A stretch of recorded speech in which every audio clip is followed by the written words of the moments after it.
Hi, all of you wonderful scuba divers out there. Welcome to the Scuba Diving Magazine podcast, where I break down the latest scuba diving news and things that have piqued my interest over the previous week. This week on the podcast, an appeal for financial assistance has gone out for what is claimed to be the only UK dive centre offering community scuba clubs and water skills classes to both children and adults with disabilities, and a hybrid group fish released into Hong Kong's coastal waters as part of a religious ritual could actually be wreaking havoc on the local biodiversity. So the first news point is Viewpoint Diving in Cornwall is an SSI dive centre that also offers PADI standard and specialty courses.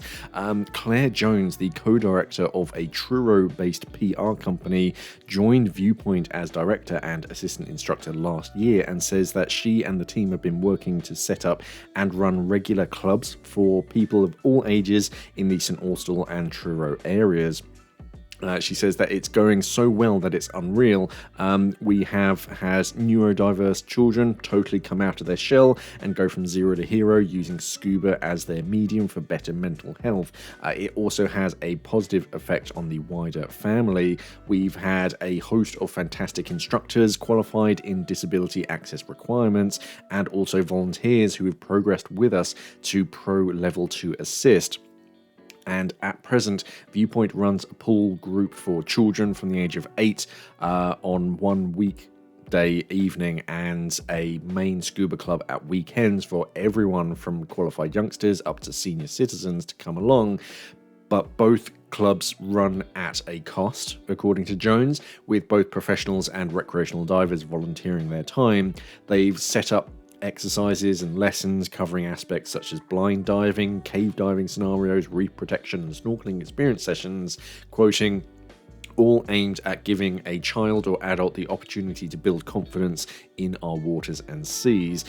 They participate in dive against debris, teach marine ecology and work towards a better and cleaner environment. To enable the clubs to expand, Viewpoint has been crowdfunding since November in the hope of raising £8,000. The bulk of this would go towards providing a new air compressor. It's quite important for a dive centre to have a decent air compressor.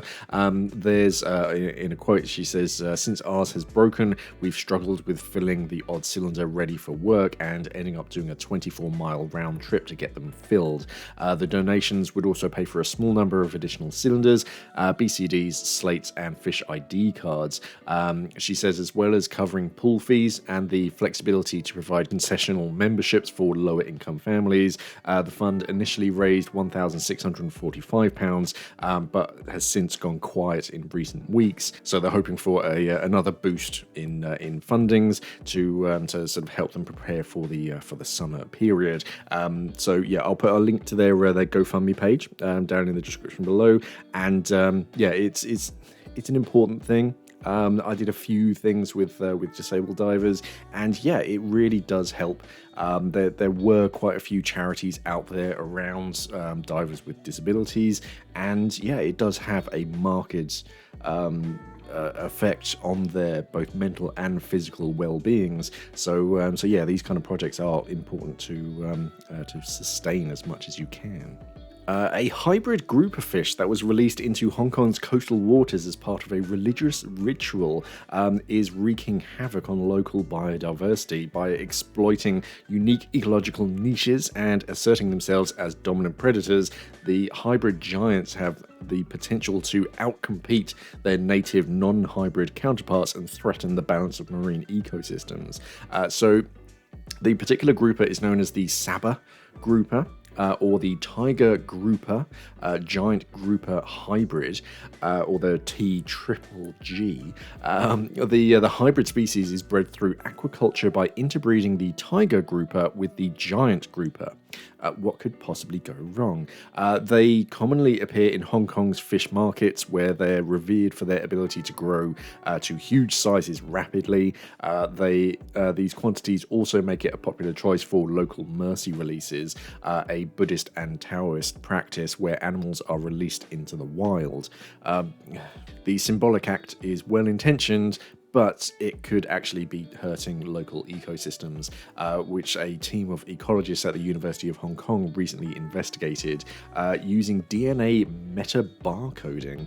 The researchers were able to analyze the genetic material found within the grouper's stomach contents to get a clear idea of what they're actually eating.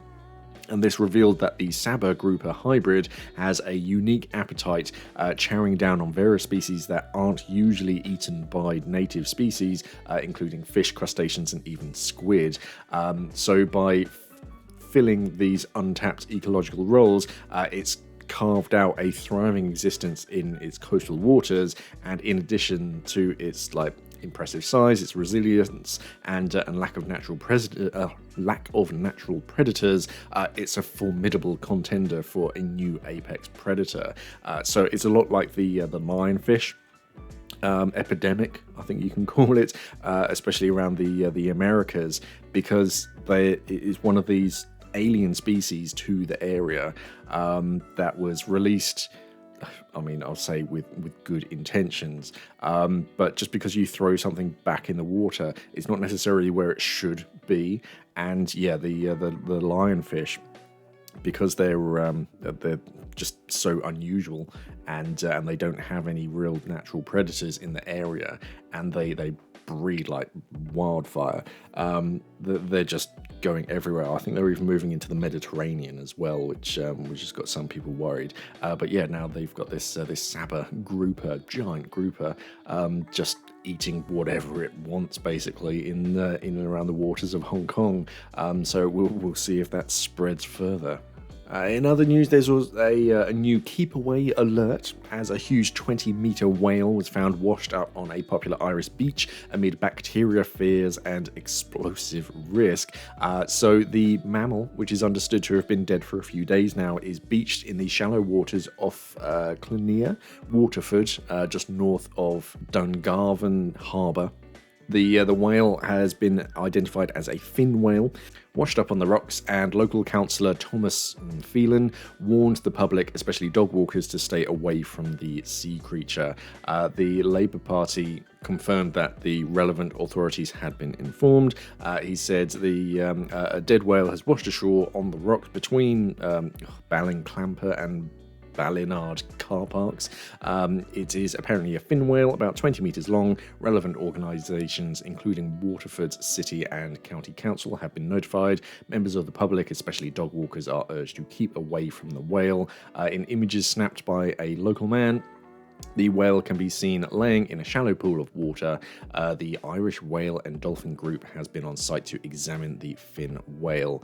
The Waterford City and County Council, in a statement, said the council's role in situations such as this is the removal and burial of any dead marine life, such as dolphins, whales, and seals that wash up on our public beaches, and to arrange for the safe disposal of the carcasses. Waterford City and County Council advised that the public report any incidents of large dead marine life to the council, and also advises members of the public, especially dog walkers, to keep away from the whale for health and safety reasons.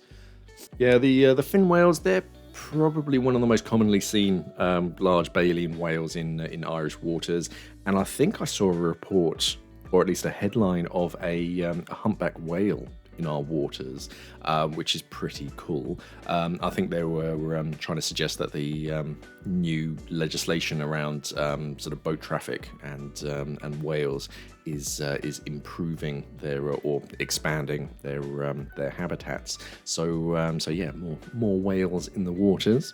It's just unfortunate that that some of the sightings are of dead whales. But yeah, try to avoid approaching them, especially when they're dead. If they're not dead, they're just beached, then yeah, obviously contact the local authorities. But yeah, dead whales, especially if they've been dead for a while, yeah, it is quite dangerous. I think we've all seen the video of a whale exploding whilst someone's trying to do I think they're working on a not dissection, that's not quite the right word, but yeah, they were going to sort of inspect it, and of course it bloated, and as soon as they make an incision, this whole rotting whale just explodes all over the researchers. So yeah, you don't want to be anywhere near that thing when it does go off. I think that was about it as far as news. It's been a pretty quiet news week. And new dive equipment, I don't think, because we got boot on at the moment for the next few days. That's up to the 26th, I believe. And I don't think I've seen any like shine. Oh, the only announcement that I did see was Fourth Elements. They've got a new like light grey version of their expedition bags.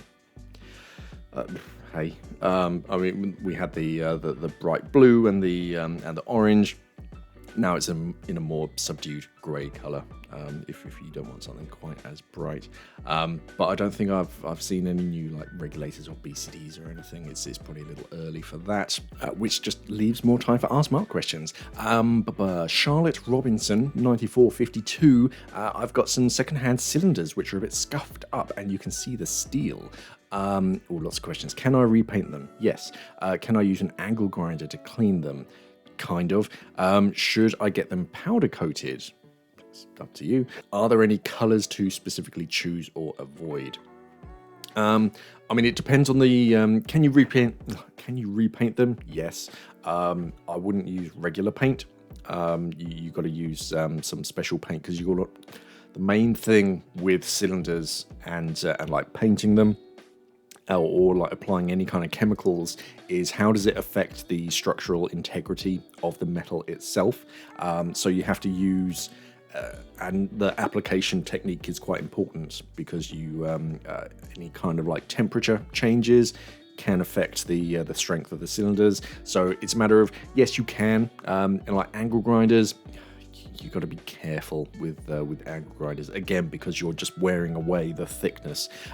So it's something, we wouldn't use an angle grinder, but we would like try and remove the paint, because if someone's painted their own cylinders and it covers up the stamping around the neck or the shoulders, if you can't read it because the paint's filled in the stamp, then when it came in for a test or even just an air fill, if it wasn't legible, we would just sand that down so that you could actually read the wordings. So it's a matter of kind of, yeah, you can do it, but you just got to make sure that you do it right. Are there any colors to specifically choose or avoid? Recreationally, no. Do whatever you want. There are some colors that do have specific meanings in the compressed gas world, but they're different depending on where you are around the world. I mean, here in the UK, for example, they have to have black and white shoulders, and that used to mean like either quarters, so around the domed section around the top of the cylinder, you'd have a quarter of it white, quarter black, quarter white, quarter black. Scuba Pro did a slightly different one. They had like black and white bands around, which had the same effect, but it was just a little bit different. But yeah, basically, if anyone brought in a cylinder and say it was like all yellow, or it was an aluminium cylinder and it was all bare, you would have to charge them for a black and white quarter sticker to go around, because legally we were obliged to apply the correct colorings. The body, again, if it's recreationally, it doesn't really matter, but there are some like colors which kind of mean something. Green is argon. So if you see a small green cylinder, and it's like a British racing green kind of color, it strictly should only be filled with argon. Brown is helium. So yeah, the colors do have meanings, but in the recreational world, it's not the end of the world. It may be different wherever you are, but yeah, here, if someone brought in a brown or a green cylinder and said, "Hey, can you fill this with air?" and it had all the correct like stampings on it and whatnot, yeah, if that's what you want. it's not a hard, fast rule. In the more like commercial military world, those kind of things do matter. But yeah, in the recreational world, it's a bit more loosey-goosey. 391 Wombat asks, is there a further downside to leaving your tanks full for extended periods, like metal fatigue and or greater likelihood of failing a hydro? Yeah, kind of. Just having it full for long periods is unlikely to affect the metal fatigue or anything. It was only like overfills which can stretch the threads. The main downside of having a completely full cylinder for long periods is the gas separating and creating like chemical reactions inside the cylinder. But no, as far as like strength and resilience, if it was a completely dry airfill and there was nothing weird or wonderful inside of it, no contaminants, then yeah, I don't think leaving it for long periods of time fully charged will have any kind of effect. I don't think I've read anything to that effect, so I wouldn't worry too much about that. Dominic Howe, 4061 asks, how do I store my cylinder best over the winter, for example?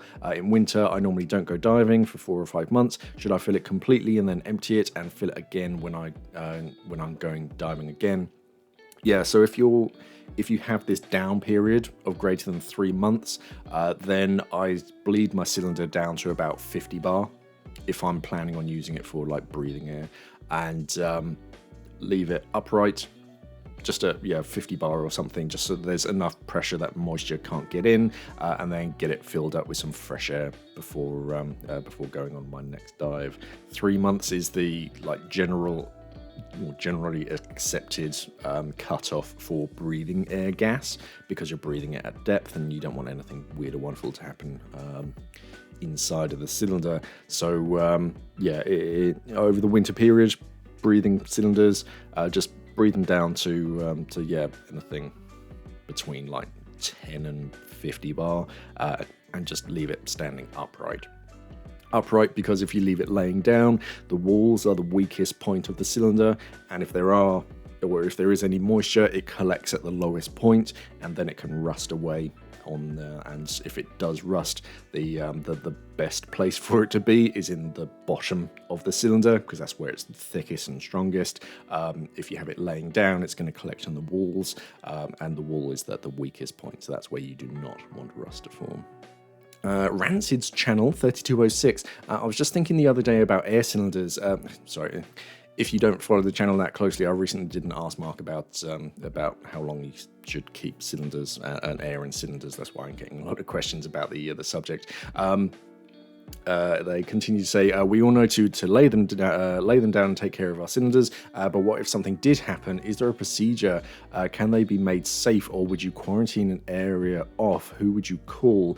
Just thinking of scenes in Jaws when they're assembling the shark feeder, and in the end finale with Rob Schneider and Smile, you son of a... but what would actually happen? Is there a protocol? If a cylinder does actually explode, hypothetically, cylinder explodes. My first instinct is to look for immediate danger. So I'm thinking about like structural damage, or like leaking fuels, or like secondary issues, because cylinders quite rarely just go bang, unless they've fallen over, they've rusted, they're being filled. Or there's something wrong with them. They don't tend to just go bang.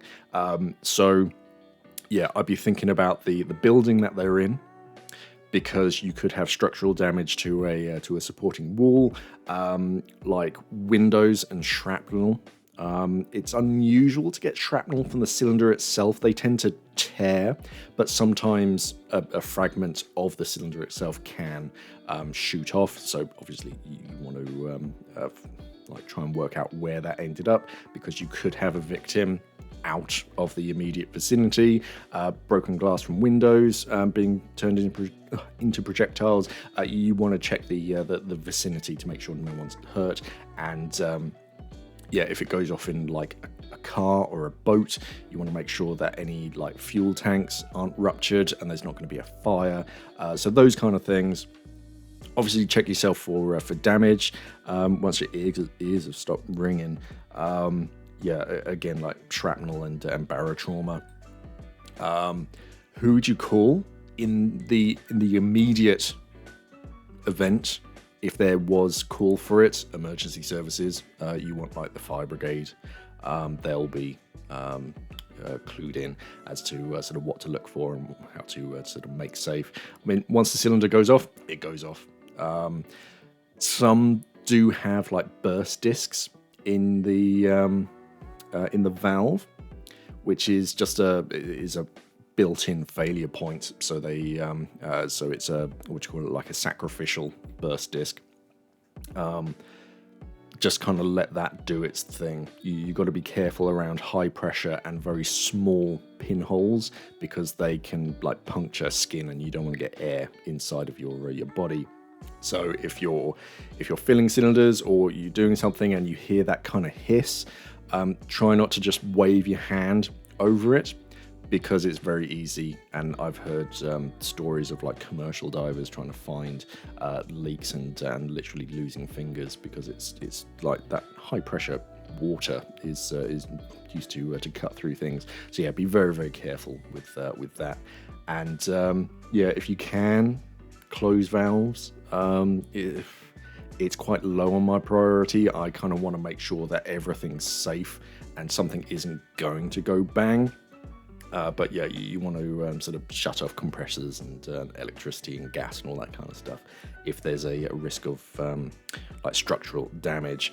Otherwise, if it's literally in an open field and no one's hurt and the cylinder has like gone bang and it's just there in the middle of the field, I wouldn't worry too much about calling the emergency services, because yeah, no one's hurt. Nothing's damaged other than your own property. But I probably would call someone like, here in the UK, we have a, what do you call it? I think it's like a committee called IDEST, IDEST. America, I'd probably be calling like DOT, the Department of Transportations, I think it's called. Because they'd be very interested in like the who filled it last, who tested it last, when and where it was filled and tested, how it was stored, what's the cause of the failure. They'd be quite interested. It's more for their like records, so that they can be as up to date as possible, because there could be a like a batch fault with a certain batch of cylinders, and if like multiple cylinders from the same batch have like gone bang, they can then track it down and try and help prevent any future failures. But I think that's about it. Yeah, my first instinct is, yeah, look for danger and look for victims, and if required, yeah, just normal like emergency services like the fire brigade. They'll be the best to sort that out. Al Shanti B5M, is there a way to use a backplate without a crotch strap, or use alternatives such as leg loop strap? Ooh, a leg loop strap. I don't think I've seen anything with a leg loop. Can you use a backplate without a crotch strap? Yeah. Just like any BCD, really. You just want to make sure that it's snug enough, because that was a problem with, it was mainly with small kids, when they come in for a tri dive, and you put this like double extra small BCD on them and it still looks big on them. It's fine when they're like swimming around in the water, but when they reach the surface and they inflate the BCD, of course the BCD wants to go up, the body wants to sink, so so the BCD ends up like around their ears, and the same thing will happen with your backplate BCD if it's not like correctly fitted. The crotch strap just helps with that. It also helps if you're being like pulled along by a DPV or something, but no, it's not required, and it's only really beneficial for like if you're vertical on the surface. It helps hold you in a better position. It does help give you a couple extra like storage points. You get some more D-rings, but it's not necessary. It's not a requirement to have a crotch strap. A leg loop strap, other than like getting you in and out of it. That's quite interesting. I've never seen anything like that. It'll probably get in the way of thigh pockets. But yeah, I'm thinking like thigh holster for pistols. Yeah, you could have something similar to that goes around your thighs, so it doesn't go straight between your legs. But I don't think I've seen anything like that. The closest I can think of, the military were experimenting with like DPVs that you strap to the side of your thighs for their operators, and yeah, it seems to work. It's a little different, but hey, and they would strap to your thighs. But no, I've never seen anything like that specifically for a backplate BCD. John Job 9523 asks, why does some air taste different? Sometimes there's a slight oily taste. Red flag. Others are very dry. Is there a standard for gas filtration? Yes, there are multiple standards for gas filtration, especially breathing gas. Why does some air taste different? That's quite a worrying question, especially when you mention an oily taste. That usually means that either their filters need changing on the compressor, because we have multiple filters to clean those kind of like hydrocarbons and stuff out. They do age, and they do need changing after a certain period of time. So that may not have happened. They may be faulty, so they may have we call it channeling, where gas coming through them finds like a gap between the filters, so it just flows straight through that as like a path of least resistance and doesn't get filtered properly.